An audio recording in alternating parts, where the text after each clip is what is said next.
This right here is a 7.5 inch 5.56 rifle. And one thing you'll hear a lot with a setup like this is, oh, you're going to lose all your bullet velocity, you're going to have a lot of bullet drop, your terminal ballistics are going to be garbage.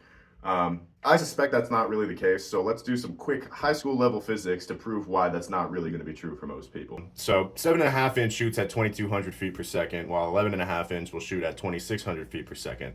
Assuming you're going to be shooting at most 300 yards, these are the bullet flight durations for each barrel. So 0.45 seconds for 7.5 inch and 0.38 seconds for 11.5 inch.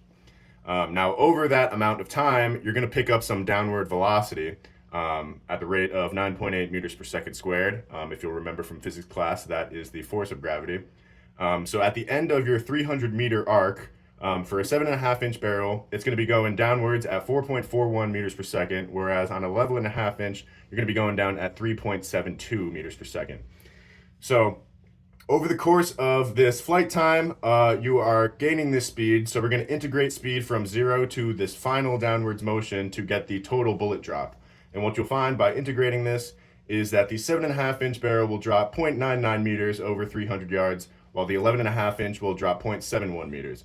And this difference is about close to 30 centimeters, which you may know is 1 foot. So you're only getting 1 extra foot of bullet drop with a 7.5 inch barrel at 300 yards versus an 11.5 inch. But Mr. Barone PSI, what about the terminal ballistics? What about the kinetic energy transfer? All right, well, if you'll remember the equation that you wrote down on the palm of your left hand during your last physics exam, kinetic energy is equal to 1/2 times the mass of the object times velocity squared. Now, since velocity is squared, you're going to have a little bit bigger of an effect of this difference in bullet velocity on kinetic energy than you would on bullet drop. But if you do the math out for a 7.5 inch and 11.5 inch, you'll find that the 7.5 inch barrel has 71.6% of the amount of kinetic energy as the 11.5 inch. Now, people will argue, oh, I'm not going to be able to penetrate body armor at 300 yards or whatever.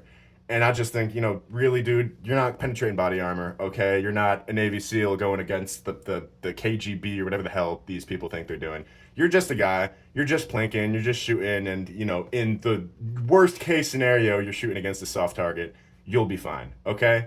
So 71.6% of kinetic energy, that'll get the job done for you. That'll put a hole in something. And it says right here that Mr. Barone PSI is a highly honorable mechanical engineer from the Georgia Institute of Technology. So if you have something to say about my math, please let me know in the comments section below. I argue with people about math for a living, pretty much. I love doing it. So let me know what you guys think. Is 7.5 inches enough barrel for you? I suspect it probably is.